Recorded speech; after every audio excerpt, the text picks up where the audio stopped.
జగద్రక్షకుడైన క్రీస్తు యేసు నామములో శుభములు ఆశీస్సులు మీ అందరికీ తెలియజేస్తున్నాము. దేవునికి మహిమ కలుగును గాక. లూకా సువార్త 2వ అధ్యాయం. లూకా సువార్త 2వ అధ్యాయం. దయచేసి కొన్ని మాటల్ని మనం ధ్యానం చేసుకుందాం. 2వ అధ్యాయం 11వ వచనం నుండి 14 వచనాలు మనం అందరం కలిసి చదువుదాం. లూకా సువార్త 2వ అధ్యాయం 11వ వచనం నుండి 14వ వచనం వరకు అందరం కలిసి చదువుదాం. దావీదు పట్టణమందు నేడు రక్షకుడు మీ కొరకు పుట్టి ఉన్నాడు. ఈయన ప్రభువైన క్రీస్తు. దానికిదే మీ కానువ. ఒక శిశువు పొత్తిగుడ్డలతో చుట్టబడి ఒక తొట్టిలో పండుకొని మీరు చూసిద్రని.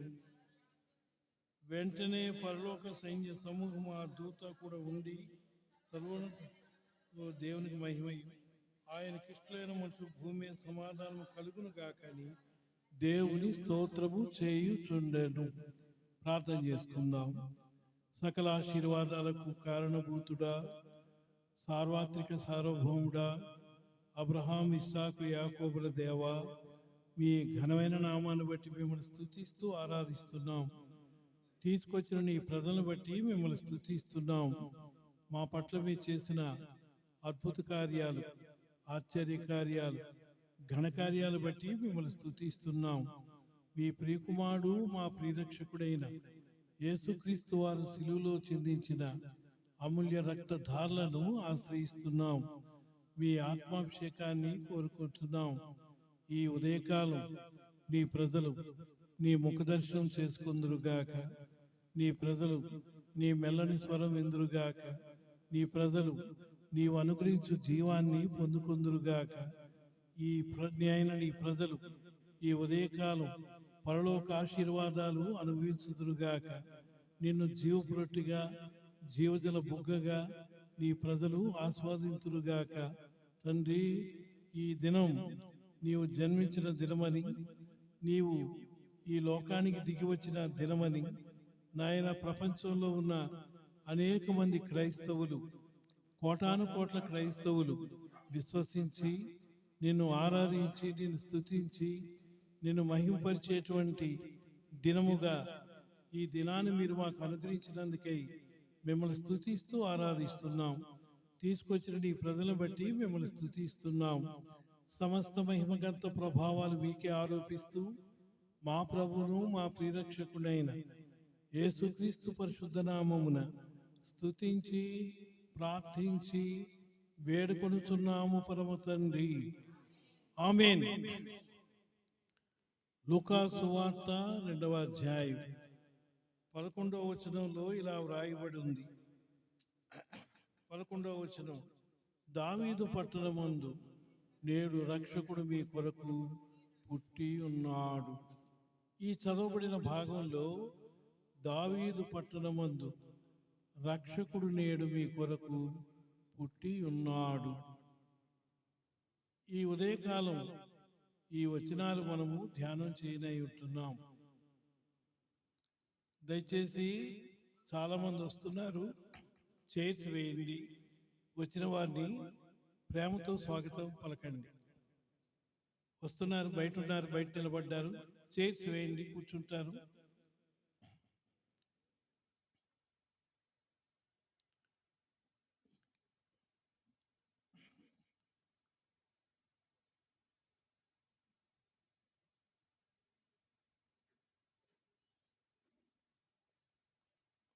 జీవము కలిగిన దేవునామానికి వందనాలు.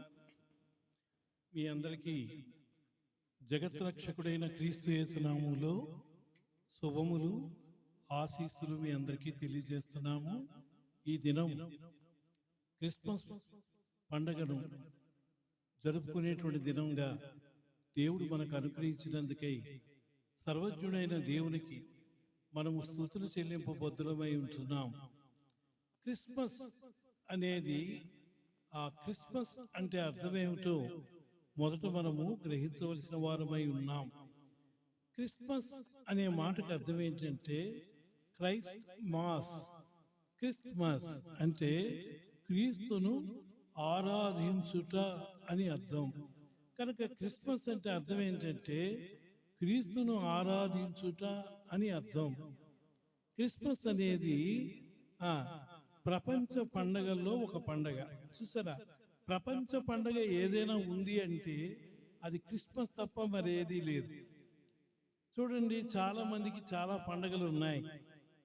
ఆంధ్రాలో కానీ తెలంగాణలో కానీ ఆయా ప్రాంతాల్లో కానీ ఆయా పండగలు జరుగుతూ ఉంటాయి.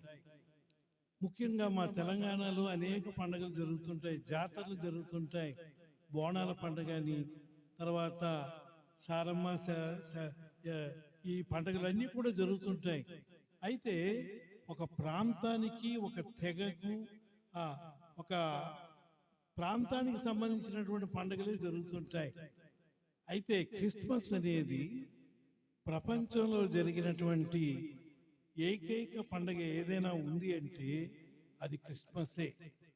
కనుక క్రిస్మస్ అంటే అర్థం ఏంటంటే క్రీస్తును ఆరాధించుట అని అర్థం. చాలా ప్రశ్నలు చాలా మందికి హృదయంలో ఉంటాయి. ఈ క్రిస్మస్ అనేది కేవలం డిసెంబర్ 25వ తారీఖునేనా మనం క్రీస్తును ఆరాధించేది?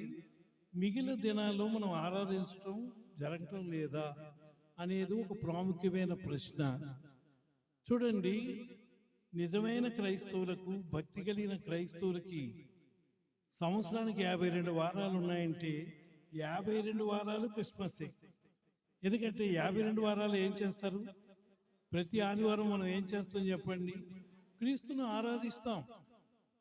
నామకార్థ క్రైస్తవులకి, పండగ క్రైస్తవులకి డిసెంబర్ 25 పండగ అయితే నిజ విశ్వాసికి, భక్తి కలిగిన విశ్వాసికి 52 వారాలు క్రిస్మస్సే. కాబట్టి క్రిస్మస్ అనే మాటకు అర్థం ఏంటంటే క్రైస్ట్ మాస్. క్రిస్మస్ అంటే క్రీస్తును ఆరాధించుట అని అర్థం. నేను కొన్ని ప్రాముఖ్యమైన విషయాలు ఈ ఉదయకాలం మీకు తెలియజేయాలని ఆశపడుతూ ఉన్నాను. క్రిస్మస్ ప్రపంచంలో కోటాను కోట్లు ప్రజలు ఆరాధించే పండుగను నేర్చుకున్నాం. రెండవదిగా క్రిస్మస్ ఆనంద సంతోషాలు పంచిపెట్టబడిన దినం అని చెప్పి నేను మీకు జ్ఞాపకం చేస్తూ ఉన్నాను. ఎందుకంటే లూకా సువార్త 2వ అధ్యాయంలో ఒక చక్కటి మాట ఇలా వ్రాయబడి ఉంది. లూకా సువార్త 2వ అధ్యాయం 10వ వచనం. అయితే ఆ దూత భయపడకుడి, ఇదిగో ప్రజలందరికీ కలుగబోవు మహా సంతోషకరమైన సువర్తమానము నేను మీకు తెలియజేయుచున్నాను. క్రిస్మస్ అంటే క్రీస్తును ఆరాధించుట అని మనం నేర్చుకున్నాం. క్రిస్మస్ అంటే ఆనంద సంతోషాలు ఆస్వాదించే పండగ. చూసారా, నీవు రక్షణ పొందితే, మారు మనసు పొందితే, నువ్వు దేవుని బిడ్డవైతే, నూతన సృష్టిగా చేయబడితే, నూతన వ్యక్తిత్వాన్ని కలిగి ఉంటే ఆనంద సంతోషాలు నీవు అనుభవిస్తావు, ఆస్వాదిస్తావు. అంత మాత్రమే కాదు, ప్రజలందరికీ కలగబోవు ఆనంద సంతోషాలు కలిగించే పండుగ ఏంటంట? క్రిస్మస్.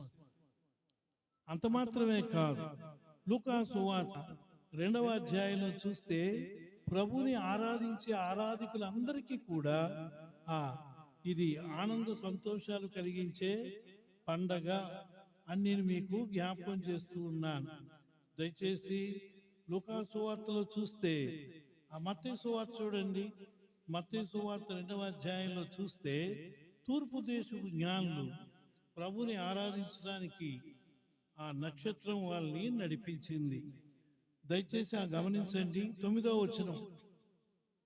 వారు రాజు మాట విని బయలుదేరిపోచుండగా ఇదిగో తూర్పు దేశమును చూచిన నక్షత్రము ఆ శిశువు ఉండిన చోటుకు మీదుగా వచ్చి నిలిచే వరకు వారికి ముందుగా నడిచాను. 10వ వచనం అందరూ చదువుదాం. వారు ఆ నక్షత్రమును చూచి అత్యానందభరితులై, అందరూ చెప్పండి, అత్యానందభరితులై, ప్రజలందరికీ కలుగబోవు మహా సంతోషకరమైన సువర్తమానం. ఆ నక్షత్రమును చూసి వారు ఏమయ్యారట? అత్యానందభరితులయ్యారంట. ఈ వచనాలు మనకి ఏం చెప్తున్నాయి చెప్పనండి. క్రిస్మస్ అంటే ఆనంద సంతోషాలు అనుభవించే పండగ, క్రీస్తును ఆస్వాదించే పండగ, క్రీస్తును ఆరాధించే పండగ. కొత్త బట్టలు ఆనంద సంతోషాలు ఇవ్వలేవు, వెండి బంగారములు ఆనంద సంతోషాలు ఇవ్వలేవు, కన్నా బిడ్డలు ఆనంద సంతోషాలు మనకి ఇవ్వలేరు. ఈ భూమి మీద ఎవరికి కూడా ఆనంద సంతోషాలు మనకి ఇవ్వలేరు. జగత్రక్షకుడైన క్రీస్తు ప్రభు ఒక్కడే ఆనంద సంతోషాలు మనకి ఇవ్వగలడు. ఆయన జన్మం ప్రజలందరికీ కలగబోవు ఆనంద సంతోషాలు కలిగించే పండగగా క్రిస్మస్ పేర్కొనబడింది. పేతురు రాసిన మొదటి పత్రిక 1వ అధ్యాయం 8వ వచనంలో ఎవరు ఆనంద సంతోషాలు అనుభవించగలరు? దానికి జవాబు, మీరు ఆయన చూడకపోయినను ఆయనను మీరు ప్రేమించుతున్నారు. ఇప్పుడు మీరు కనులారా ఆయన చూడకయే విశ్వసించుచు మీ విశ్వాసమునకు ఫలమును అనగా ఆత్మరక్షణ పొందుచు చెప్పనసఖ్యమును మహిమాయుక్తమైన ఆనందం గలవారై సంతోషించుతున్నారు. క్రిస్మస్ ఏం తీసుకొచ్చింది? ఆనంద సంతోషాలు తీసుకొచ్చింది. ఈ ఆనంద సంతోషాలు ఎవరు అనుభవించగలరు? నామకార్థులు అనుభవించలేరు, పండగ క్రైస్తవులు అనుభవించలేరు. ఎవరైతే రక్షణ పొందుతారో, ఎవరైతే మారు మనసు పొందుతారో, ఎవరి జీవితాలైతే మార్చబడతాయో, ఎవరు నూతన సృష్టిగా చేయబడతారో, ఎవరు క్రీస్తు రక్తంలో కడగబడి శుద్ధీకరించబడతారో వారు మాత్రమే చెప్పనసఖ్యమును మహిమాయుక్తమైన ఆనంద సంతోషాలు అనుభవించగలరు. క్రిస్మస్ అనగా క్రీస్తును ఆరాధించుట. క్రిస్మస్ అంటే ఆనంద సంతోషాలు ఆస్వాదించుట. అది కొత్త బట్టల ద్వారా, పిండి వంటల ద్వారా, బంధువుల ద్వారా, స్నేహితుల ద్వారా, మందు తాగి చిందులేయటం ద్వారా కలిగే ఆనంద సంతోషాలు కావు. చెప్పండి, రక్షణ మారు మనసు పొందితే నీ హృదయంలో ఏముంటది? ఆనంద సంతోషాలు ఉంటాయి. చాలా మంది చెప్తుంటారు పైన స్టార్లు కింద బార్లు అని. అది కాదు క్రిస్మస్ అంటే. క్రిస్మస్ అంటే అర్థమేంటి చెప్పండి? క్రీస్తును ఆరాధించటం, క్రీస్తు అనుగ్రహించే ఆనంద సంతోషాలు అనుభవించటం. ఇది 2వ తలం. 3వ తలంపు ఏంటంటే క్రిస్మస్ అంటే శాంతి సమాధానములను అనుభవించే పండగ. చాలా మందికి అన్నీ ఉంటాయి, శాంతి ఉండదు, సమాధానం ఉండదు, ఆనందం ఉండదు, సంతోషం ఉండదు. కొంతమందికి 100 జోకులు వేసినా నవ్వలేరు. కారణం, వాళ్ళ హృదయంలో దుఃఖము, వేదన, బాధ, రోదనం ఇవన్నీ ఉంటాయి. పైకి మెల్లగా నవ్వుతుంటారు కానీ లోపల మాత్రం దుఃఖము, వేదన ఉంటూనే ఉంటుంది. అందుకే జ్ఞాని అయిన సొలొమోను అంటాడు, ఒకడు నవ్వుచుండినను హృదయంలో దుఃఖం ఉండవచ్చును అన్నాడు. అంటే నవ్వినంత మాత్రంలో ఆ వ్యక్తి హృదయంలో దుఃఖం లేదని అర్థం కాదు. ఆ వ్యక్తి హృదయంలో ఏముంటుంది చెప్పండి? దుఃఖం ఉంటుంది. పైకి నవ్వుతూ కనిపిస్తే మనం ఏమనుకుంటాం? అబ్బా, ఈ చాలా ఆనందంగా సంతోషంగా ఉన్నాడు అనుకుంటాం. కానీ అతని యొక్క బాధలు, వేదనలు వింటే మనకి కన్నీటి పర్యంతం అవుతుంది. కారణం, దేవుడు ఒక్కడే ఆనంద సంతోషాలు ఇచ్చే దేవుడు. 43వ కీర్తన 4వ వచనంలో దేవునికి ఎన్నో పేర్లు ఉన్నాయి. అందులో ఒక పేరేంటో తెలుసా? ఆనంద సంతోషములు కలుగజేయు దేవుడు అంట. చదవండి, 43వ కీర్తన 4వ వచనం. అప్పుడు నేను దేవుని బలిపీఠం వద్దకు నాకు ఆనంద సంతోషములు కలుగజేయు దేవుడు. ఇప్పుడు చెప్పండి, దేవుడిస్తాడా, లోకం ఇస్తుందా? దేవుడిస్తాడా, సైతాన్ ఇస్తాడా? దేవుడిస్తాడా? ఈ లోకంలో ఉన్నవి మనకి ఆనంద సంతోషాలు ఇస్తాయా? ఆనంద సంతోషాలు కలుగజేసే దేవుడు అంట. కాబట్టి ఆయన ఆనంద సంతోషాలు కలుగజేసే దేవుడు. అంత మాత్రమే కాదు, శాంతి సమాధానములు అనుగ్రహించే దేవుడు.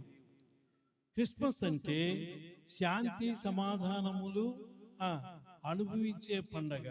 లూకా సువార్తలో చూస్తాం, 2వ అధ్యాయంలో ఆ పరలోక సైన్య సమూహం ఏమని ఏమని ఆ దేవుని స్తుతించిందో అక్కడ వ్రాయబడింది.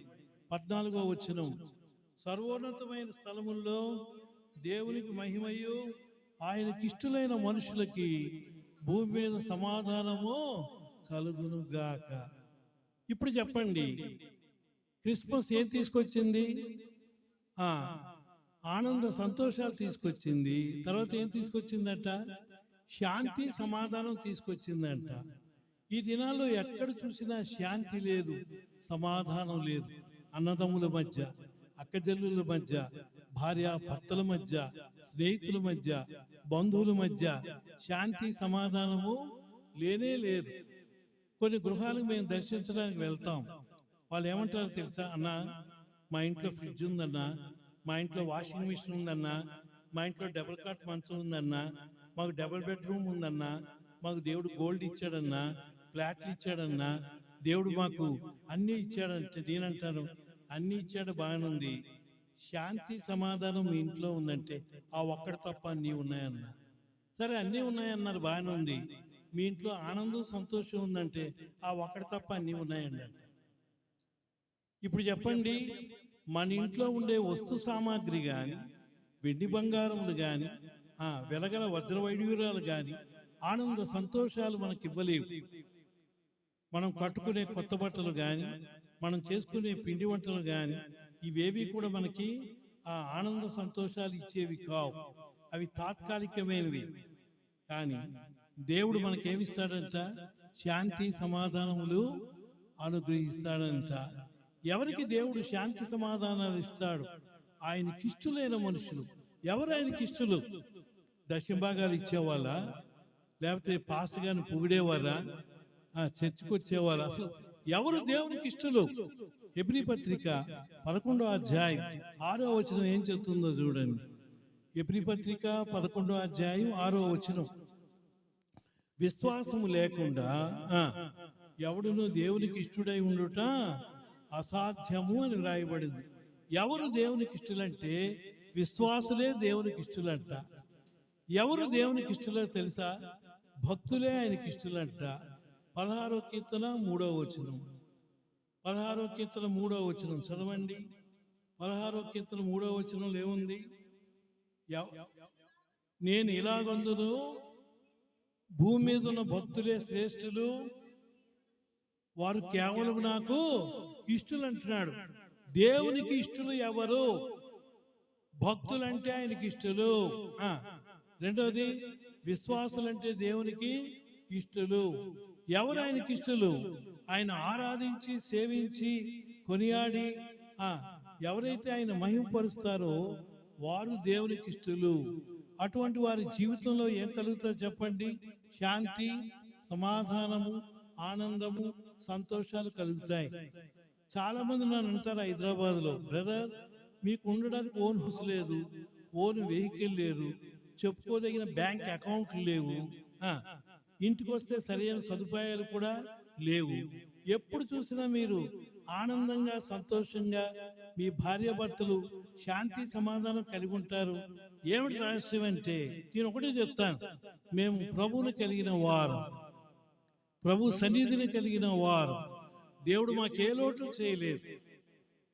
ఆనందం, సంతోషం, శాంతి, సమాధానాలు ఏ సూపర్ మార్కెట్లో కానీ ఏ డీమార్ట్లో కూడా దొరకవు.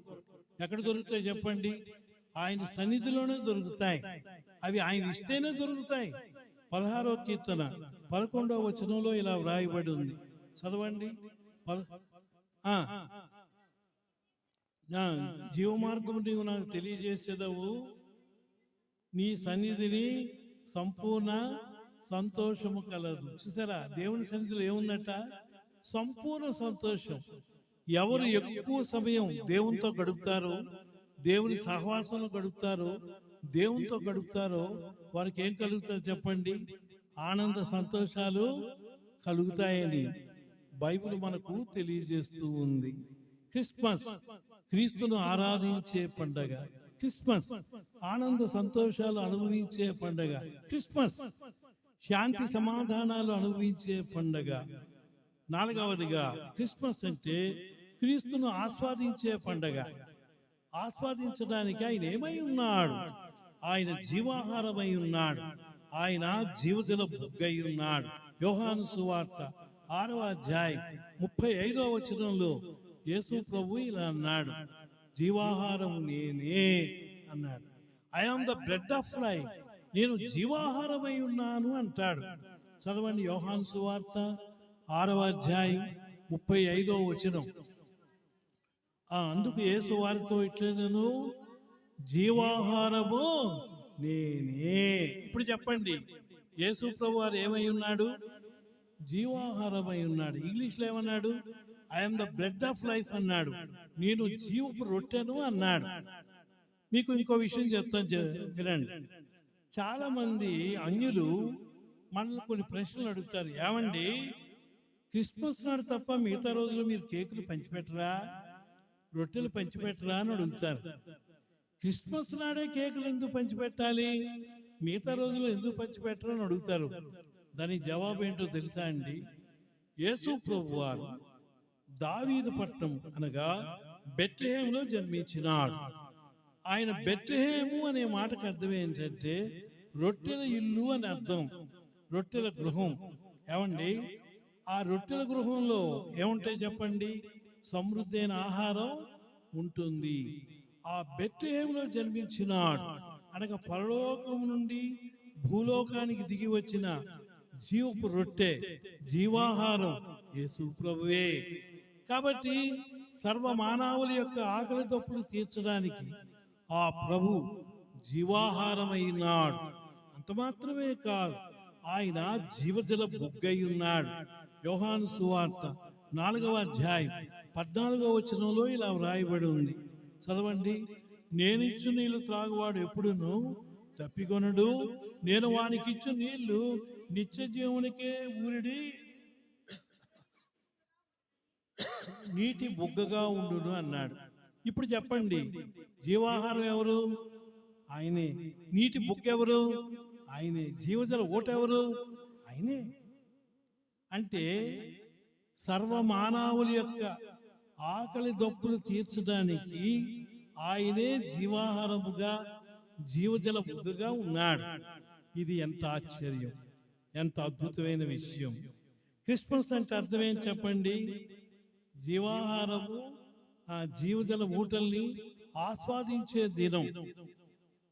అంటే కేకులు పంచిపెట్టడంలో అంతరార్థం ఏంటి చెప్పండి? ఆయన పరలోకం నుండి దిగి వచ్చిన ఆహారమని, పానమని ఆయన మనకు తెలియజేస్తూ ఉన్నాడు. మరొక మాట అంటాడు ప్రభు, నా శరీరం తినండి, నా రక్తం త్రాగండి అంటాడు.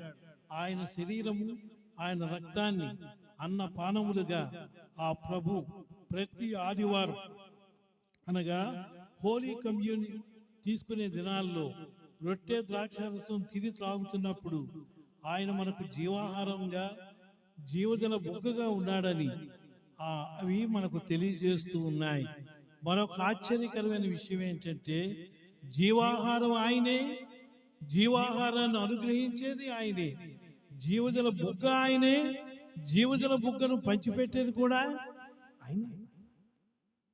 క్రిస్మస్, క్రీస్తును ఆరాధించండి. క్రిస్మస్, ఆనంద సంతోషాలు అనుభవించండి. క్రిస్మస్, శాంతి సమాధానాలు అనుభవించండి. క్రిస్మస్, క్రీస్తును అన్నపానములుగా ఆస్వాదించండి. క్రిస్మస్ అంటే క్రీస్తును కలిగి ఉండటం. ప్రియులారా గమనించండి, చాలా మంది చాలా ప్రశ్నలు వేస్తుంటారు కదా. తర్వాత ఇంకో మాట కూడా చెప్తారు, క్రిస్మస్ నాడు గిఫ్ట్లు ఎందుకు పంచిపెడతారు, మిగతా రోజులు పంచిపెట్టచ్చు కదా. ఇదో ప్రశ్న. ప్రియులారా గమనించండి, ఆదికాండం 22వ అధ్యాయంలో సర్వజ్ఞుడైన దేవుడు విశ్వాసులకు తండ్రి అయిన అబ్రహాముకు ఒక పరీక్ష పెట్టినాడంట. ఏమిటా పరీక్ష? ఆదికాండం 22వ అధ్యాయం 1-2 వచనాలు. ఆ సంగతులు జరిగిన తరువాత దేవుడు అబ్రహామును పరిశోధించి ఎట్లనగా, ఆయన అబ్రహామా అని పిలువగా చిత్తం ప్రభు అన్నాడంట. అప్పుడు ఆయన, నీవు ఒక్కడై ఉన్నా, నీవు ప్రేమించుతున్నా ఒక్కడై ఉన్న కుమారుని ఏం చేయమన్నాడు? ఆ, మోరియా దేశానికి తీసుకెళ్ళి ఏం చేయమన్నాడు? దహన బలిగా అర్పించమన్నాడు. అర్థమవుతుందండి ఈ స్టోరీ మీకు? విశ్వాసులు తండ్రి అయిన అబ్రహాముకు దేవుడు చెప్పిన మాట ఏంటి? నీవు ప్రేమించుచున్న నీకు ఒకే ఒక కుమారుడై ఉన్న ఇస్సాకును ఏం చేయమన్నాడు? మోరియా పర్వతం మీద తీసుకెళ్లి దానబలిగా అర్పించమన్నాడు. ఈ విషయంలో విశ్వాసులు తండ్రి అయిన అబ్రహాము వెనుకంజ వేశాడా? చెప్పాలి. వెనుక తీయలేదంట. బల్యార్పణ ఇవ్వడానికి ఏం చేశాడు? అబ్రహాము సిద్ధమైనాడు. ఈ దృశ్యాన్ని చూసిన దేవుడు చలించిపోయాడంట. నా స్నేహితుడైన విశ్వాసులు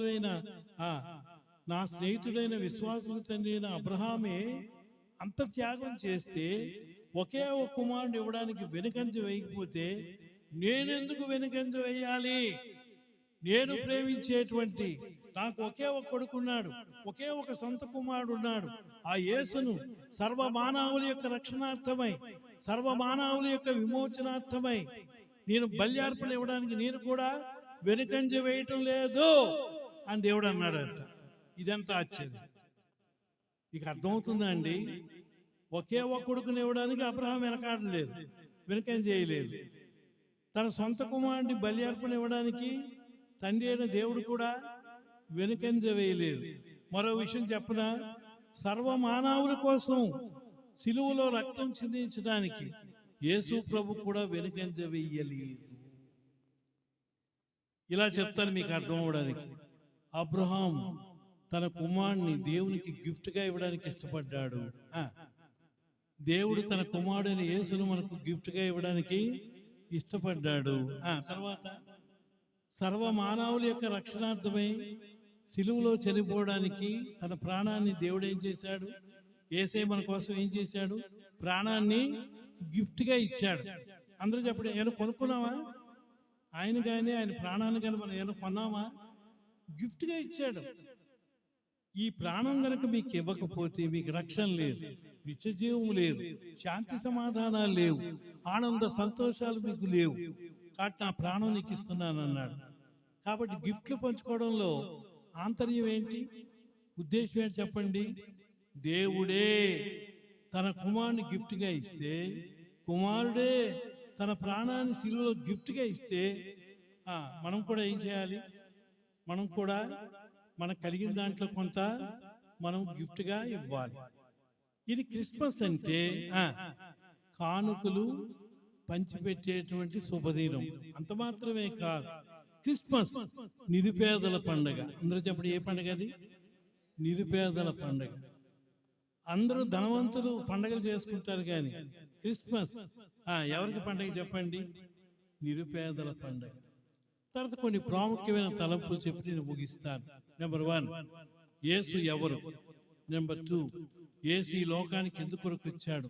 నెంబర్ 3, యేసు ఎవరి కొరకు వచ్చాడు? నెంబర్ 4, యేసులో ఉన్న ప్రత్యేకత ఏంటి? యేసు దేవుడైతే సిలువలో ఎందుకు మరణించాలి?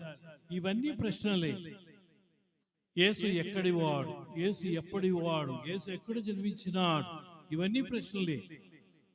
యేసు ఎవరు అంటే, యేసు ఎవరు అని ఎవరైనా మనల్ని ప్రశ్నిస్తే పరిశుద్ధ బైబిల్ చెప్పే జవాబు ఆయన దైవమానవుడంట.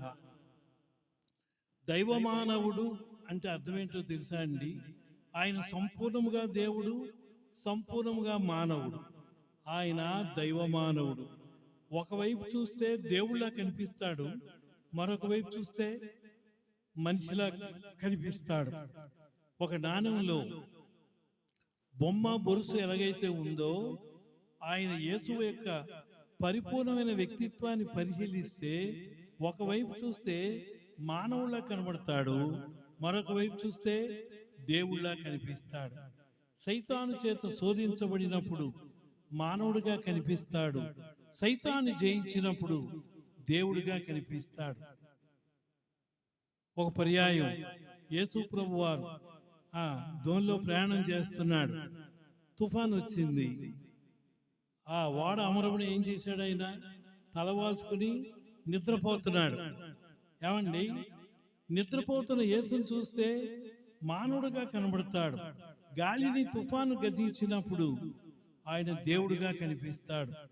ఆయనకు ఆకలి వేసింది, అంజూరపు చెట్టు దగ్గరికి వెళ్ళాడు. ఆకలి వేసిన ప్రభువుని చూస్తే మానవుడుగా కనబడతాడు. చెట్టును శపించినప్పుడు, అది ఎండిపోయినప్పుడు దేవుడుగా కనిపిస్తాడు. మరొక ఉదాహరణ, యోహాను సువార్త 11వ అధ్యాయంలో లాజరు చనిపోయినాడు. సమాధి దగ్గరకు వచ్చాడు యేసు ప్రభు, కన్నీళ్లు విడిచాడంట. కన్నీళ్లు విడిచిన ప్రభువుని చూస్తే మనిషిగా కనిపిస్తాడు. లాజరును బ్రతికించినప్పుడు దేవుడుగా కనిపిస్తాడు. ఇదంతా ఒక మాటలో మాకు చెప్పరాదంటే, యేసుక్రీస్తు ప్రభు దైవమానవుడు.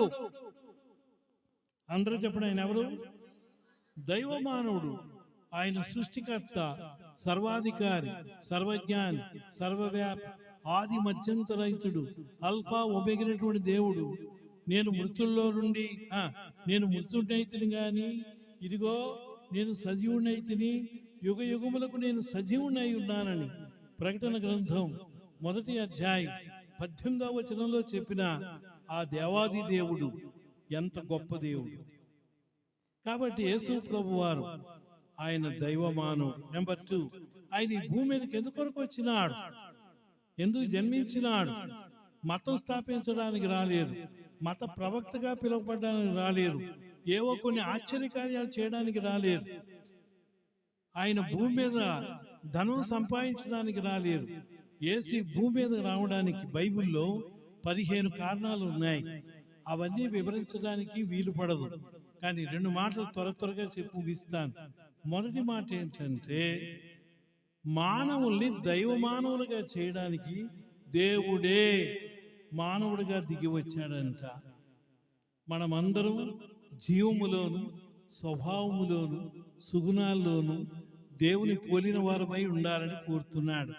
అదే సమయంలో ఆరాధనలో, శిరసత్వంలో మినహాయించి మిగిలిన అన్ని విషయాల్లో మనం ఎవరిని పోలి ఉండాలని దేవుడు కోరుతున్నాడు?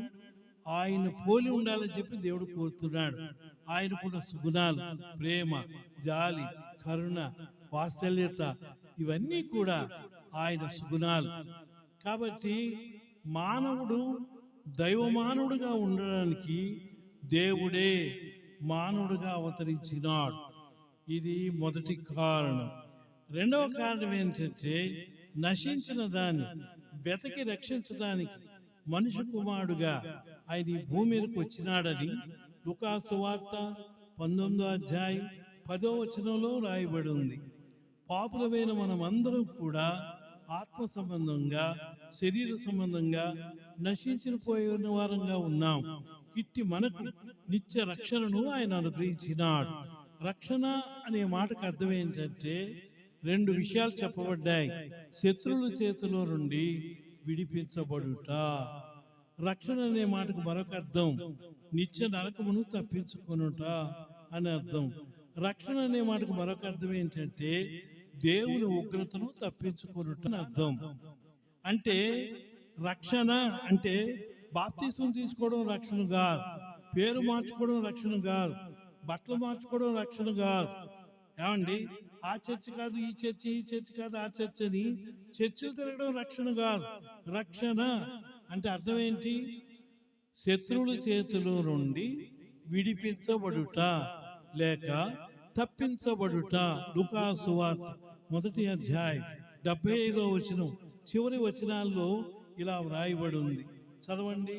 లూకాసు సువార్త 1వ అధ్యాయం 75వ వచనం. మనము శత్రువుల చేతిలోంచి విడిపించబడి, చూడండి, శత్రువుల చేతిలోంచి విడిపించబడటం. రక్షణ అంటే అర్థం ఏంటంట? శత్రువుల చేతిలోంచి విడిపించబడటం. క్రైస్తవులకి శత్రువులు ఎవరు? ఇదొక ప్రశ్న. క్రైస్తవులకు శత్రువులు ఎవరో తెలుసా అండి? 7 రకాల శత్రువులు మీకు పరిచయం చేస్తాను. నెంబర్ 1, పాపము మానవునికి మొదటి శత్రువు. 2, శరీర కార్యాలు. 3, లోకం. 4, లోకాధికారి. 5, మరణం. 6, స్వయం. 7, అబద్ధ బోధకులు. వీళ్ళంతా మనకి శత్రువులు. పాపం మన చుట్టంగా, పాపంలో జీవించినంత కాలం నీకు శాంతి ఉండదు, సమాధానం ఉండదు, ఆనందం ఉండదు, సంతోషం ఉండదు, నీ ప్రార్థనలకు జవాబులు ఉండవు, దేవునికి నీకు సహవాసం ఉండదు. కనుక పాపము నీకు మొదటి శత్రువు. 2 శరీర కార్యాలు. 3 లోకాధికారి. 4 మరణం, స్వయం, అబద్ధ బోధకులు. వీళ్ళందరూ మనకు శత్రువులే. పాపము నుండి, శరీరము నుండి, లోకము నుండి, లోకాధికారి నుండి, మరణం నుండి, స్వయం నుండి, అబద్ధ బోధకుల చేతిలో నుండి తప్పించబట్టమే రక్షణ అని చెప్పబడింది. కనుక రక్షణ అంటే అర్థం ఏంటి చెప్పండి? బాప్తీసం తీసుకోవడం, లేకపోతే ఏదో పుణ్యకార్యాలు చేయడం రక్షణ కాదు. రక్షణ ఇది దేవుడు ఉచితంగా మనకిచ్చేటువంటిది. కాబట్టి రక్షణ, రక్షకుడు ఆయనే, రక్షణ ఆయనే, రక్షణ ఇచ్చేది కూడా ఆయనే. ఇప్పుడు చెప్పండి, రక్షకుడు ఉదయించినాడట అని పాడతాం, మంచిదే. ఎందుకు ఉదయించినాడు? ఎందుకు పుట్టాడు? నీకేమైనా అర్థమవుతుందా? పిండి వంటలు ఆస్వాదించడానికి, కొత్త బట్టలు ఆస్వాదించడానికి కాదు. అసలు రక్షణ అంటే అర్థం ఏంటి చెప్పండి? రక్షణ అనే మాటకు అర్థం ఏంటి? శత్రువుల చేతిలోంచి తప్పించబడటం. 2వది నరకం నుండి తప్పించబడటం. 3వది దేవుని ఉగ్రత నుండి తప్పించుకోవటం. కాబట్టి ఆ ప్రభు ఈ భూమి మీదకి ఎందుకు వచ్చాడు? మానవులందరికీ రక్షణ ఇవ్వడానికి. మొదటి మాట, మానవుడిని దైవ మానవుడిగా చేయడానికి వచ్చాడు. 2వది మానవుల్ని రక్షణ అనుగ్రహించడానికి వచ్చినాడు. 3వది ఏంటంటే ప్రాణం ఇవ్వడానికి వచ్చాడట ఆయన. ఎవరి ప్రాణాలు తీయడానికి రాలేదు యేసు ప్రభు, అందరి కొరకు తన ప్రాణం ఇవ్వడానికి వచ్చాడంట. అదే మార్కు సువార్తలో చెప్పబడింది 9వ అధ్యాయంలో, పరిచారం చేయించుకున్నట్టుకు నేను రాలేదు గాని పరిచారము చేయుటకును, ఇంకా అనేకులకు విమోచన క్రయధనముగా ప్రాణం ఇవ్వడానికి ఆయన వచ్చాడంట. కాబట్టి 10వ అధ్యాయం, క్షమించండి, మార్కు సువార్త 10వ అధ్యాయం 45వ వచనం, మనిషి కుమారుడు పరిచారము చేయించుకున్నట్టుకు రాలేదు గాని పరిచారము చేయుటకును అనేకులకు ప్రతిగా విమోచన క్రయధనముగా తన ప్రాణము ఇచ్చుటకు వచ్చాడు. అందరూ చెప్పండి, దేనికి వచ్చాడు? గట్టిగా చెప్పండి, ఎందుకు వచ్చాడు? ప్రాణాలు తీయడానిక, ప్రాణం ఇవ్వడానిక? ప్రాణం పెట్టడానిక, ఉన్న ప్రాణం తీసేయడానిక? ప్రాణం పెట్టడానికి వచ్చాడు. అసలు ఎందుకు జన్మించాడయ్యా అంటే మనందరి కొరకు మరణించడం కొరకే జన్మించాడు. ఆ చిన్న విషయం మర్చిపోతున్నాము. ఎందుకు వచ్చాడు ఈ భూమి మీదకి? మన కొరకు మరణించడానికే వచ్చాడు. అలా మరణిస్తే మనం మర్చిపోయేవాళ్ళం, మరణించి తిరిగి లేచాడు ఆయన. అర్థమైందా? కాబట్టి యేసయ్య ప్రాణం ఇవ్వడానికి వచ్చాడు. యేసు ఎందుకు వచ్చాడు? దానికి 15 కారణాలు. మొదటి కారణం మానవుల్ని దైవ మానవులుగా చేయడానికి. 2 నిత్య రక్షణ ఇవ్వడానికి. 3 ఏం చెప్పాం? ప్రాణం ఇవ్వడానికి వచ్చాడని చెప్పాం. ఆయన ప్రాణం కనుక ఇవ్వకపోతే నీకు నాకు రక్షణ లేదు, నీకు నాకు నిత్య జీవము లేదు, నీకు నాకు శాంతి సమాధానాలు లేవు, నీకు నాకు ఆనంద సంతోషాలు లేవు, నీకు నాకు పరలోకం లేదు. నేను మిమ్మల్ని ప్రశ్న అడుగుతాను, చెప్పండి, పాపులకు పరలోకంలో ప్రవేశం ఉంటుందా? పాపులకు పరలోకంలో ప్రవేశం లేదు. అందుకే సర్వజ్ఞుడైన దేవుడు ఏం చేశాడో తెలుసా? పాపులందరినీ ఆయన తన ప్రశస్త రక్తం చేత పరిశుద్ధులుగా చేసి, నీతిమంతులుగా చేసి, తానుండే పరలోకంలో సదాకాలం ఆయనతో ఉండడానికి ఆయన ఇష్టపడ్డాడు. ఎంతకాలం? ఆయనతో ఎంతకాలం ఉండాలంటే మనం సదాకాలం ఆయనతో. ఆయన ఇష్టం ఏంటంటే ఆయనతో ఉండాలని. ఆయనతో మనం ఉండాలని, మనతో ఆయన ఉండాలని, మనలో ఆయన ఉండాలని, ఆయనలో మనం ఉండాలని. అది దేవుని యొక్క సంకల్పం. మీరు ఎప్పుడైనా ఆలోచన చేశారా? కాబట్టి యేసయ్య ఈ భూమి మీదకి ఎందుకు వచ్చాడు? ఎందుకు వచ్చాడు చెప్పండి? రక్షణ ఇవ్వడానికి వచ్చాడు. ఇంకా చివరికి ఏం చెప్పుకున్నాం? ప్రాణం ఇవ్వడానికి వచ్చాడు. కాబట్టి ఆయన ప్రాణం కనుక ఇవ్వకపోతే ఈ కార్యాలు ఏవి జరగవు. పాపి పరిశుద్ధుడు కావాలన్నా, అనీతిమంతుడు నీతిమంతుడుగా కావాలన్నా ఆయన ప్రశస్త రక్తమే మనల్ని పరిశుద్ధులుగా చేయగలదు. మరి ఏది కూడా చెయ్యలేదు. యేసు ఎవరు, ఎందుకొరకు వచ్చాడు? మూడవదిగా ఎవరి కొరకు వచ్చాడు? నేను ఒక అన్యుణ్ణి, విగ్రహారాధకుణ్ణి, ఆ హైందవ కుటుంబంలో పుట్టి పెరిగాను. నాకు క్రైస్తవ్యం అంటేటో తెలియదు, బైబిల్ అంటేటో నాకు తెలియదు, ఆమెన్ అంటే దాని అర్థం కూడా తెలియదు. 1977 సంవత్సరంలో నేను యేసు ప్రభువాన్ని నా సొంత రక్షకుడిగా నేను అంగీకరించాను. ప్రియులారా, అంతవరకు కూడా రామాయణం, భారతం, భాగవతం, అష్టాదశ పురాణాలు, యజ్ఞాలు, యాగాలు, వ్రతాలు, నోములు, తీర్థయాత్రలు, పుణ్యక్షేత్రాలు ఇవన్నీ చేసిన వ్యక్తిని. మేము ముగ్గురు అన్నదమ్ములు, ఒకే ఒక చెల్లెలు. అయితే నేను రెండో వ్యక్తిని. అన్నీ చేశాను, ఏవి నాకు ఆనందాన్ని ఇవ్వలేదు, సంతోషాన్ని ఇవ్వలేదు, శుభప్రదమైన నిరీక్షణ ఇవ్వలేదు. ఏవి కూడా నా జీవితాన్ని బాగు చేయలేదు, ఏవి కూడా నాకు మనశ్శాంతిని ఇవ్వలేదు, ఏవి కూడా నాకు దీవెనకరంగా లేవు. అయితే చెడు స్నేహితులతో సహవాసం చేసి సర్వస్వాన్ని కోల్పోయాను. అట్టి నన్ను ఇచ్చాపురం అనే ప్రాంతంలో మా బంధువుల్లో ఒక ఆమె సువార్త చెప్పగా నేను యేసును నా సొంత రక్షకుడిగా, దేవుడిగా అంగీకరించాను. నా జీవితాన్ని మార్చివేశాడు. నేను ఎప్పుడైతే యేసును నమ్ముకున్నానో కులం నుంచి నన్ను వెలివేశారు. కష్టాలు, బాధలు, నిందలు, అవమానాలు, పరీక్షలు, పరిశోధనలు ఎన్నో నా జీవితంలో అనుభవించాను. తినడానికి తిండి లేని రోజులు ఉన్నాయి, కట్టుకోవడానికి వస్త్రాలు లేని రోజులు ఉన్నాయి, ప్లాట్ఫారాల మీద పడుకున్న రోజులు ఉన్నాయి, ఆఫరింగ్ బాక్స్ లో ఆఫరింగ్ వేయడానికి లేని రోజులు ఉన్నాయి. కొంతమంది వ్యక్తులు ఈయన ఆఫరింగ్ బాక్స్ లో ఈయన దగ్గర ఏమీ లేదని తెలిసి అలా వచ్చి నా చేతిలో పెట్టిన రోజులు ఉన్నాయి, ఆ డబ్బులే కానుకలు పెట్టలేసిన రోజులు ఉన్నాయి. పిల్లలు ఎందుకు ఈ విషయాలు చెప్తున్నానంటే, ప్రభు నన్ను రక్షించినాడు, నన్ను విడిపించినాడు, అలాగే మిమ్మల్ని అందరినీ ప్రేమించాడు, క్షమించాడు, రక్షించాడు. ఆయన బిడ్డలుగా, ఆయన సొత్తుగా, ఆయన స్వకీయ సాంపత్యంగా చేసుకున్నాడు. కాబట్టి నేనేమనుకున్నానంటే, చిన్నప్పుడు నిమ్న జాతుల కొరకు వచ్చి ఉంటాడేమో, దళితుల కొరకు వచ్చి ఉంటాడేమో, దొరల కొరకు వచ్చి ఉంటాడేమో అని చెప్పి అనుకునేవాడిని. మా వాళ్ళు కూడా అలాగే చెప్పేవారు, రే ఆయన మన దేవుడు కాడు, దొరల దేవుడు, ఆ పేటల్లో ఉంటారే ఆ దళితులు, వాళ్ళ దేవుడు నిరుపేదల దేవుడు అని చెప్పేవారు. ఎప్పుడైతే నేను రక్షణ పొందానో, ఎప్పుడైతే నేను మారు మనసు పొందానో, అప్పుడు నాకు అర్థమైన సంగతి ఏంటో తెలుసా? నాలాంటి దుర్మార్గుడు కొరకు, నాలాంటి పాపాత్ముడు కొరకు, నాలాంటి చెడిపోయిన ఒక వ్యక్తి కొరకు ఆయన వచ్చాడనే సంగతి వ్యక్తిగత అనుభవంలో నేను నేర్చుకున్నాను.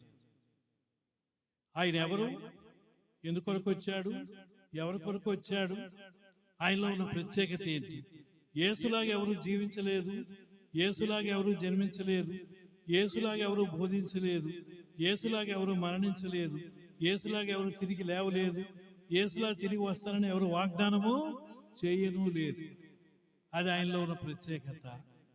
కాబట్టి మనమందరం మొదటి రాకడ కొరకు ఎదురు చూస్తున్నాం, కానీ రెండో రాకడ కొరకు మనము ఎదురు చూడవలసిన వారమై ఉన్నాం. మరో ప్రశ్న, యేసు ఇప్పుడు ఎక్కడున్నాడు?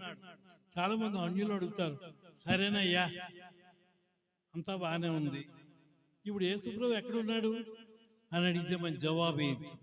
ఆయన బెత్లెహేంలో లేడు, కన్యమరి ఒడిలో లేడు, శిలువ మీద లేడు, సమాధిలో లేడు, ఒలీవల కొండ మీద లేడు, పరలోకానికైనా ఆరోహణుడయ్యాడు.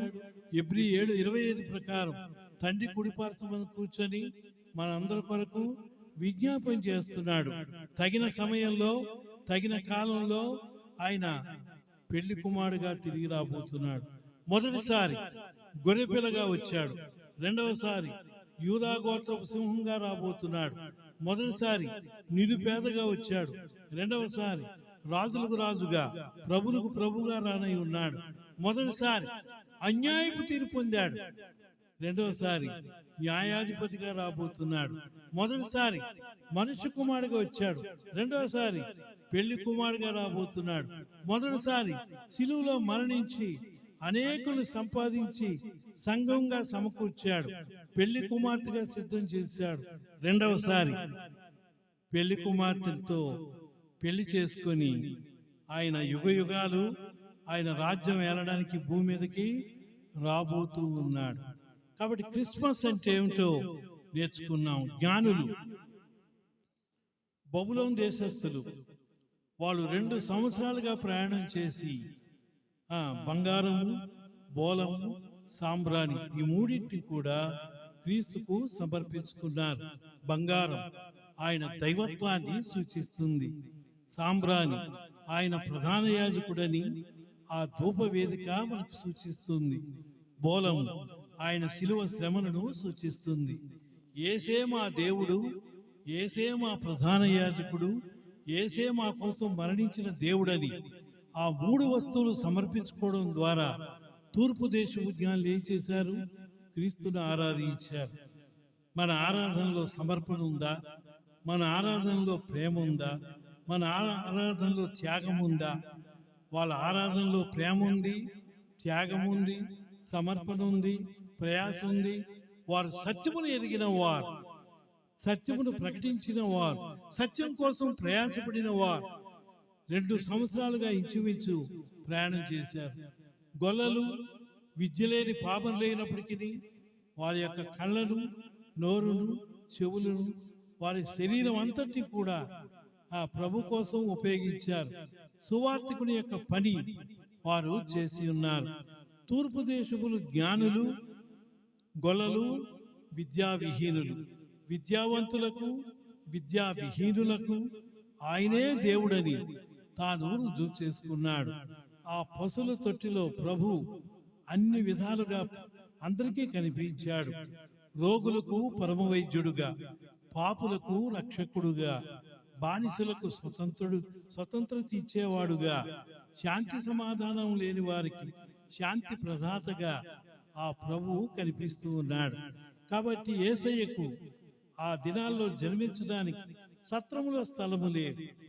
కానీ మరియా హృదయంలో చోటిచ్చింది, గర్భంలో చోటిచ్చింది, లోకరక్షకుణ్ణి సర్వమానవునికి అందజేసింది. ఈ ఉదయకాలం క్రీస్తుకు మన హృదయాన్ని సమర్పించుకుంటే ఆయన మన హృదయంలోకి వస్తాడు. ఆయన మన హృదయంలో నివాసం చేస్తాడు. శాంతి, సమాధానం, ఆనందము, సంతోషము, ఆశీర్వాదాలన్నీ కూడా మనకు అనుగ్రహిస్తాడు. కాబట్టి ఈ క్రిస్మస్ నాడు మరి ఆనంద సంతోషాలు, శాంతి సమాధానాలు, పరలోక సంబంధమైన ఆశీర్వాదాలు ఇవన్నీ దండిగా, నిండుగా, బెండుగా మనం అనుభవించుదుముగాక. దేవుడి కొద్ది మాటలు దీవించునుగాక. ఆమేన్.